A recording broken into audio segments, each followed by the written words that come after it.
Howdy, Odella students and families. This is Matt with Odella, and I just wanted to do a very quick video because we get a lot of questions about, well, how do I see how much time I've spent in this system?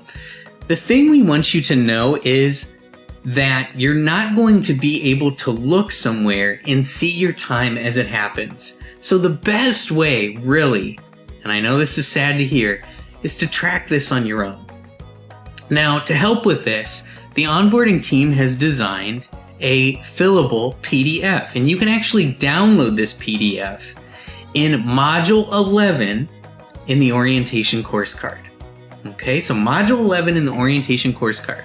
So what you'll see here is I'm going to actually just fill this in flash speed, and then I'm going to show you what I would do with it. So an editable PDF allows me to actually type onto the PDF, which is pretty cool. So allow me to fill this in.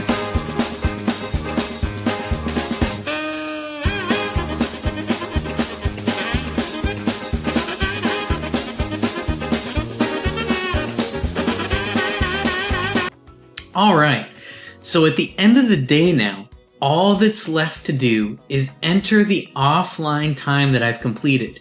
Remember, I don't have to enter the online time I did because Odella's already tracking those live classes and times you're spending in your modules. So what I'm going to do is I'm going to take a look at what I did offline today, and it looks like I did a bio experiment at 1 o'clock and I studied for an English test at 2 o'clock. So what I would do is I would open up those course cards on my dashboard. Now, I'm an old guy, so I'm not in class. So the only class I have to use on my example to you is orientation. But if I were logging in this bio experiment, I would click on my biology class. But let's just pretend, for the sake of this demonstration, that the orientation course card is my bio class. So I'm going to go ahead and click on my orientation course card, like so. And let me just move this over a little bit here. Then what I'm going to do is I'm going to click on my offline tracker. Now remember, I'm just putting in offline time. So if you notice on this sheet, I'm just putting in the bio experiment and when I studied for the English test. So all I have to do for those is select log offline time in the upper right hand corner. Then I'm going to select create new activity.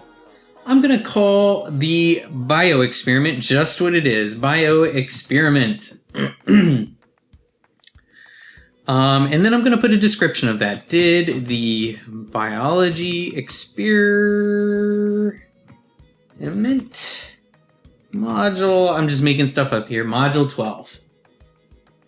And since I did that at 1 o'clock, I'm going to select 1 o'clock from this little drop down here on the side. Now, I want you to know that if the time has not yet passed during the day, it won't let you log that time in. So you have to actually wait for that hour to pass before you put it in. I know that sounds a little confusing, but you'll get used to it as time goes on. I spent an hour doing the experiment, so I'm going to put 1 hour there. And under activity type, I'm going to select where it most closely resembles. So this is kind of like maybe a study time because you're kind of doing an experiment. So I'm just going to select study time with notes. And then I'm going to click submit. And you'll see here that it shows submitted. Next thing I'm going to do is log this final hour I had where I studied for my English test at 2. So I'm going to select add time. I'm going to keep this right now. Again, it does say 2 a.m. It's just because it's not 2 o'clock yet today. So it won't allow me to do that. So I'm just keeping it at 2 a.m. for now. So I'm doing that on purpose. So I'm going to say that it took me about an hour to study for that English test. Studied for English. And keep in mind that I would have selected my English course card to do this in. Once I have everything correct here, I'm going to click submit. And now you see that one submitted there as well for your teacher to approve. So that's how you track and submit time in your offline tracker. Remember, you're not logging time where you're online, meaning time where you're in your modules, or time where you're in your live classes in Canvas. Hopefully this video helped clear up any confusion. Have a great day, and thanks for watching.